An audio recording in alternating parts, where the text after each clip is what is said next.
सुबह के तकरीबन 5 बजे का वक्त था जब एक हॉस्पिटल के सामने पुलिस की काफी गाड़ियां आकर रुकी और पुलिस ने हॉस्पिटल के अंदर पहुंचकर जो भी देखा वो काफी भयानक और खौफनाक था, क्योंकि हॉस्पिटल के मुर्दा घर की गैलरी में खून मानो पानी की तरह बह रहा था। और मुर्दा घर में जब झांक कर देखा गया तो वहां का नजारा उससे भी भयानक और मन को विचलित कर देने वाला था, क्योंकि मुर्दा घर में रखी लाशों को किसी नुकीले औजार से इस तरह कई बार काटा गया था मानो ये मुर्दा घर नहीं कोई कसाई खाना हो। और वहीं जमीन पर हॉस्पिटल के बड़े डॉक्टर मनोज की लाश भी थी जिन्हें उसी तरह मारा गया था। वहीं दूसरी तरफ रमेश की लाश भी मिली जो यहाँ पिछले कल ही डॉक्टर नियुक्त हुआ था।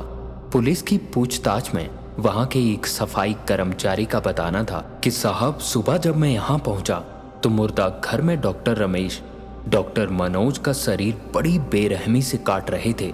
मुझे देखते ही वो जोर जोर से हंसने लगे और मेरे देखते ही देखते अपना गला काट लिया। साहब, ये घटना मैं अपनी पूरी जिंदगी नहीं भूल पाऊंगा। नमस्कार, माय टाउन चैनल में आपका एक बार फिर स्वागत है। एक कहानी ऐसी भी, एपिसोड 266। रमेश 10 साल का था जब उसके पिताजी का देहांत हो गया। रमेश अपने पिता के काफी करीब था। उनकी मौत के बाद तो मानो उन पर जैसे दुखों का पहाड़ टूट पड़ा था। रमेश की मां ने किसी तरह खुद को संभाला। अब उनका एक ही मकसद था, रमेश को एक अच्छा इंसान बनाने का। इसीलिए रमेश की मां ने रमेश को एक अच्छे स्कूल में दाखिला दिलाया और खुद लोगों के घरों में काम करके गुजारा करने लगी। इस पे आसपास के लोग उसे काफी बातें सुनाते थे कि क्या करोगी रमेश को इतना पढ़ा के।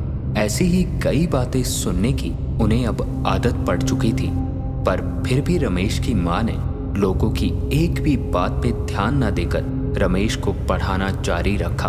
और फिर आया वो दिन जब उसे जिंदगी की सबसे बड़ी खुशी मिलने वाली थी। माँ, कहाँ हो तुम? रमेश की खुशी से आंखें चमक रही थी। हाथ में फाइनल ईयर का रिजल्ट लिए रमेश माँ को घर में ढूंढ रहा था। रमेश की ये आवाज सुनते ही रमेश की माँ किचन से निकली ही थी जब रमेश ने पांव छूकर अपनी माँ को गले से लगा लिया। उसकी माँ समझ नहीं पा रही थी कि आखिर रमेश ऐसा क्यों कर रहा था कि तभी रमेश का बताना था कि वो डॉक्टर बन गया है। आज ही उसके फाइनल ईयर का रिजल्ट निकला था और वो पास हो चुका था। और ये सुनते ही रमेश की माँ का कहना था कि हे भगवान, आज मेरी सारी मेहनत सफल हो गई। और ये सुनते ही रमेश ने एक बार फिर बोला, हाँ माँ, और जानती हो आज डिग्री मिलते ही काम भी मिल गया। करीब 40,000 तनख्वाह है। 40,000 का नाम सुनकर रमेश की माँ की आंखें बड़ी बड़ी हो चुकी थी, क्योंकि लोगों के घर में काम करके मुश्किल से 1000 रुपए कमाने वाली शकुंतला देवी के लिए ये बहुत बड़ी रकम थी। लोगों के ताने सुनना और उसका प्रयास आज सफल हो चुका था। इसके बाद रमेश की माँ का पूछना था कि कहाँ लगी तेरी नौकरी, ये तो बता। ये सुनते ही थोड़ी देर सोचता हुआ रमेश बोला, सिटी हॉस्पिटल में माँ। इस पे हैरान होती हुई रमेश की माँ का बोलना था, क्या इतने बड़े हॉस्पिटल में मेरा बेटा डॉक्टर? मेरे तो भाग खुल गए। अच्छा, तो तू अब लोगों का ऑपरेशन करेगा? इस पे मुस्कुराते हुए रमेश का कहना था, लोगों का नहीं माँ, मुर्दों का ऑपरेशन। और ये सुनते ही रमेश की माँ की हंसी गुम हो चुकी थी। इसके बाद रमेश का कहना था कि हाँ माँ, मेरी पोस्ट नाइट के ऑटोप्सी रूम में लगी है। इसके बाद रमेश की माँ कुछ बोल पाती उससे पहले ही रमेश का कहना था कि सारी बातें बाद में बताऊंगा माँ, पहले खाना दो, भूख लगी है, मैं हाथ धोकर आता हूँ। रमेश ये कहकर चला गया और शकुंतला देवी ये बातें सुनकर काफी सोच में पड़ चुकी थी। खाना खत्म होने के बाद रमेश सोने चला गया, क्योंकि कल उसकी जिंदगी का सबसे बड़ा दिन था। सारा दिन सोने के बाद रमेश की माँ ने रमेश को रात के 10 बजे ये कहकर जगा दिया कि बेटा तेरा आज काम पर जाने का पहला दिन है, आज ही लेट होगा तो कैसे चलेगा। अलसाए हुए रमेश का कहना था, हाँ माँ उठता हूँ, गाड़ी आ गई क्या। रमेश ने एकदम से उठकर घड़ी की तरफ देखा तो समय 10 बजे से ज्यादा होने को था, पर हॉस्पिटल से आने वाली गाड़ी अभी तक नहीं पहुंची थी।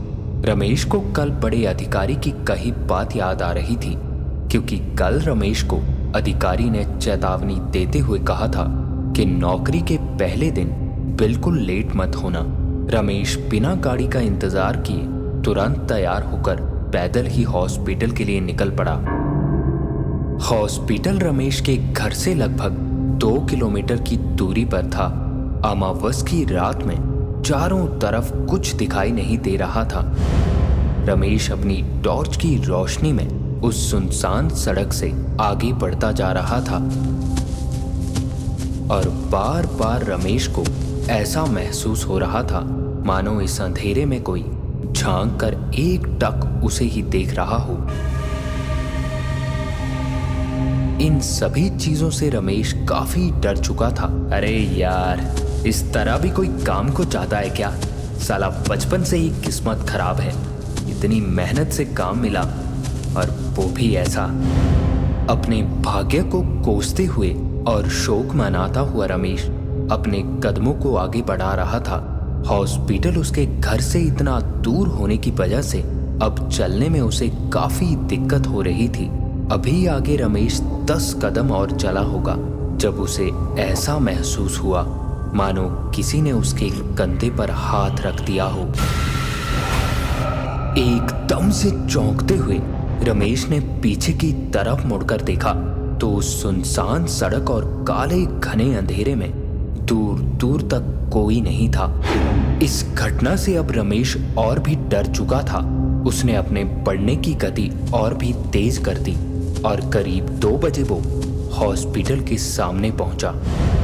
हॉस्पिटल पहुंचकर रमेश अभी हॉस्पिटल में प्रवेश कर पाता उससे पहले ही वॉचमैन ने उसे रोकते हुए कहा, अरे ओ बाबूजी, किधर को जा रहे हो? रात में इस तरफ जाना मना है, कल आना। और ये सुनते ही रमेश का बताना था, अरे काका, मैं नया डॉक्टर रमेश त्रिपाठी हूँ। इस पे उस वॉचमैन का माफी मांगते हुए कहना था, ओ माफ करना साहब, गलती हो गई। बड़े साहब ने बताया था आपके बारे में, पर हमें लगा नहीं कि आप आ जाएंगे, क्योंकि गाड़ी खराब होने की वजह से भेजी नहीं आज। अच्छा, मैं जवाब देकर रमेश अंदर की तरफ बढ़ गया। पिछले ही दिन रमेश यहाँ आ चुका था, इसी कारण ऑटोप्सी रूम ढूंढने में उसे ज्यादा वक्त भी नहीं लगा और दरवाजा खोलते ही रमेश डर से मानो चीख पड़ा, क्योंकि रूम में पहले से ही कोई खून से सना आदमी खड़ा था। कि तभी उस आदमी ने कहा, हे डॉक्टर रमेश, आ गए तुम? कैसे डॉक्टर हो यार, इतना कौन डरता है? अभी तो पता नहीं कितनी सड़ी गली लाशों को देखना बाकी है।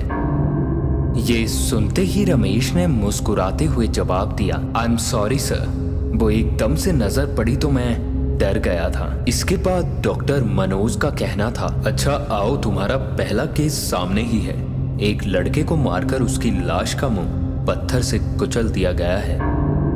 लाश की ऐसी हालत देखकर रमेश का मन विचलित हो उठा था, क्योंकि उस लड़के का मुंह बिल्कुल छिल चुका था, आंखें बाहर निकल चुकी थी और खोपड़ी का ऊपरी भाग फटने से दिमाग का हिस्सा बाहर लटक रहा था। उसका ये हाल देखकर रमेश भी काफी सोच में था कि कैसे कोई इतना बेरहम हो सकता है। कि तभी डॉक्टर मनोज ने रमेश की तरफ एक बार फिर देखते हुए बोला, पहले तुम अच्छे से लाश को देख लो, फिर ऑटोप्सी तुम ही करोगे। मैं जा रहा हूँ, मेरी शिफ्ट खत्म हो चुकी है। ये कहते हुए डॉक्टर मनोज बाहर जाने को अभी हुए ही थे कि तभी रमेश का कहना था, सर मैं अकेला यहाँ कैसे काम करूँगा? इस पे मुस्कुराते हुए मनोज का कहना था, अरे नहीं, मैं कैबिन में ही हूँ, तुम काम खत्म करो और फिर वहीं आना, चाय पियेंगे। ये कहकर डॉक्टर मनोज कैबिन की तरफ चले गए और रमेश ने लाश की ऑटोप्सी करना शुरू किया। बड़ी बारीकी से और निगाहों को टिकाए रमेश अपना काम कर रहा था। अब रमेश को उस लाश के सीने के भाग को काटना था।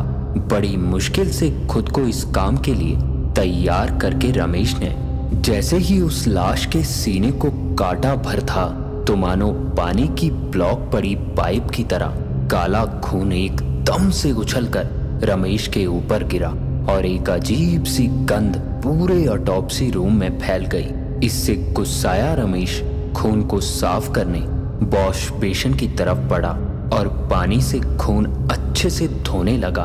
मुंह धोकर रमेश ने उठकर आईने में देखा ही था तो आईने की तरफ देखते ही उसकी डर से चीख निकल गई, क्योंकि अभी अभी रमेश जिस लाश की ऑटोप्सी कर रहा था अब वो उसके ठीक पीछे कंधे के पास खड़ी थी। रमेश के डर से हाथ पैर कांप चुके थे। एक झटके से रमेश ने पलटकर पीछे देखा तो वहां अब कोई नहीं था। रमेश इस घटना को अपना वहम मानता, पर उससे पहले ही उसकी नजर बेड पर पड़ी तो बड़ी बड़ी आंखें करता हुआ रमेश चारों तरफ घूमकर देखने लगा, क्योंकि सच में वो लाश बेड पर नहीं थी। ये देखते ही रमेश ने वहां से बाहर कैबिन की तरफ दौड़ लगाई। डरा हुआ रमेश ऑटोप्सी रूम के दरवाजे पर पहुंचकर दरवाजे को खोलने को हुआ, पर दरवाजा बाहर से बंद हो चुका था। अभी रमेश कुछ सोच पाता कि तभी ऑटोप्सी रूम की दूसरी तरफ बना एक दरवाजा एक डरावनी सी आवाज करता हुआ अपने आप खुला। मेन दरवाजे पर खड़ा रमेश ये सब अपनी फटी आंखों से देख रहा था। अब वो इतना डर चुका था कि डरते हुए ही चिल्लाता हुआ बोला, कौन है? कौन है वहां? पर उस दरवाजे की तरफ से कोई जवाब नहीं आया। असल में रमेश का डरना भी लाजमी था, क्योंकि वो दरवाजा मुर्दा घर को जोड़ता था। लाश को मुर्दा घर तक आसानी से ले जाने के लिए इस दरवाजे का इस्तेमाल किया जाता था। तकरीबन 10 मिनट उस तरफ देखने के बाद रमेश धीरे धीरे उस दरवाजे की तरफ बढ़ने लगा। वो बढ़ता हुआ दरवाजे के बिल्कुल करीब पहुंचा। डर से रमेश के दिल की धड़कन को उस सन्नाटे में साफ सुना जा सकता था। रमेश अभी उस दरवाजे से झांक पाता उससे पहले ही दरवाजे की तरफ से एक बड़ी ही अजीब आवाज रमेश ने साफ साफ सुनी।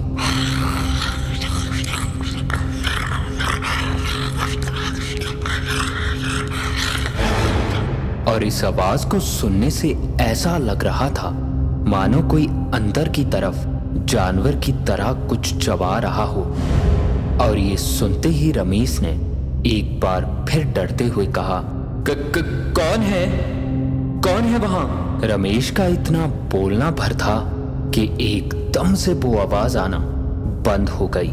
करीब 20 मिनट तक रमेश उसी आधे खुले दरवाजे को एक टक देखता हुआ वहीं खड़ा रहा और फिर उसके सबर का बांध टूटते ही उसने एक धक्के से दरवाजे को खोल दिया तो अंदर का नजारा देखकर उसकी रूह तक कांप उठी, क्योंकि मुर्दा घर में रखी कई सारी लाशें अपने पैरों पर खड़ी रमेश की तरफ ही देख रही थी। रमेश ये खौफनाक मंजर देखकर चिल्लाता हुआ मेन दरवाजे की तरफ भागा। दरवाजे पर पहुंचकर रमेश जोर जोर से चिल्लाता हुआ दरवाजा खोलने की कोशिश कर रहा था, पर ऐसा लग रहा था मानो इस पूरे हॉस्पिटल में रमेश के अलावा और कोई नहीं था। दरवाजे को पीटते हुए रमेश ने पलटकर देखा तो वो भूखे मरे हुए लोगों की भीड़ धीरे धीरे उसी की तरफ बढ़ रही थी। रमेश जोर जोर से चीखता और चिल्लाता रहा, पर दरवाजा खोलने कोई नहीं आ रहा था। रमेश अब इतना डर चुका था कि मुड़कर पीछे देखने की हिम्मत उसमें बिल्कुल नहीं बची थी। अपनी मौत को इतना करीब देखकर रमेश वहीं आंखें मूंद कर बैठ गया कि तभी उन मरे हुए लोगों की भयानक आवाजें रमेश के ठीक पीछे सुनाई देने लगी।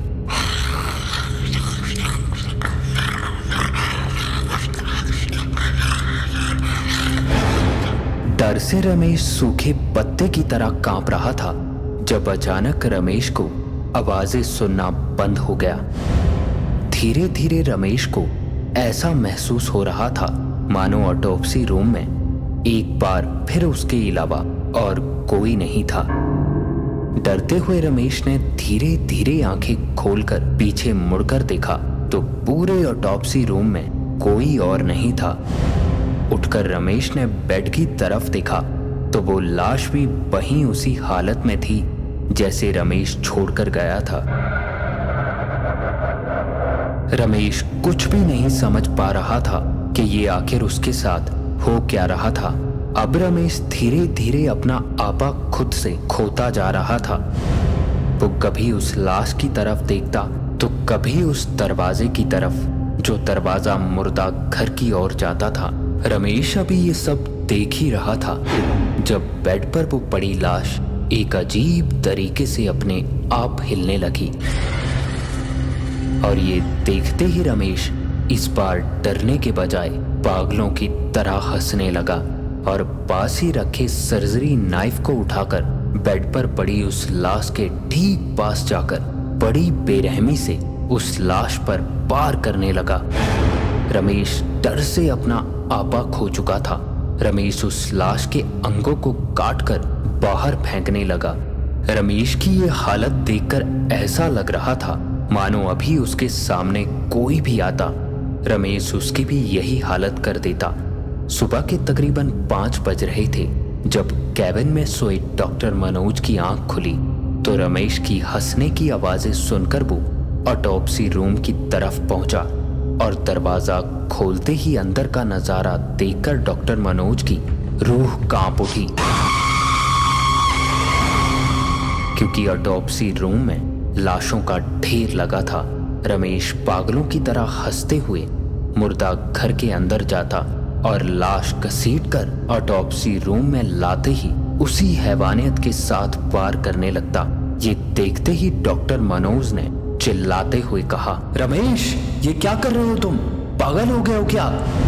और ये सुनते ही एक अजीब सी मुस्कुराहट के साथ रमेश डॉक्टर मनोज की तरफ बढ़ने लगा और डॉक्टर मनोज के ठीक सामने पहुंचते ही कपकपाती हुई आवाज में बोला, मैं पूरी रात चिल्लाता रहा कि दरवाजा खोलो पर कोई नहीं आया।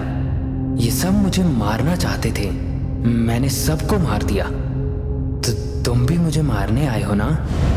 ये सुनते के साथ ही और रमेश की ऐसी हालत देखकर मनोज ने थोड़ा हैरानी से बोला, ये कैसी बातें कर। अभी डॉक्टर की बात पूरी भी नहीं हुई थी जब रमेश ने सर्जरी नाइफ से मनोज के गले पर वार कर दिया और मनोज के जमीन पर पड़ते ही रमेश उसी हैवानियत से वार करने लगा। जब तक वहां कोई पहुंच पाता रमेश ने उसी नाइफ से खुद को भी मौत के हवाले कर दिया था। आज इस घटना को घटे लगभग 60 साल बीत चुके हैं। कहते हैं उस घटना के बाद भी कई ऐसी घटनाएं वहां होती रही, पर किसी को नहीं पता कि आखिर इन घटनाओं के पीछे वजह क्या थी। और ये थी आज की एक कहानी ऐसी भी।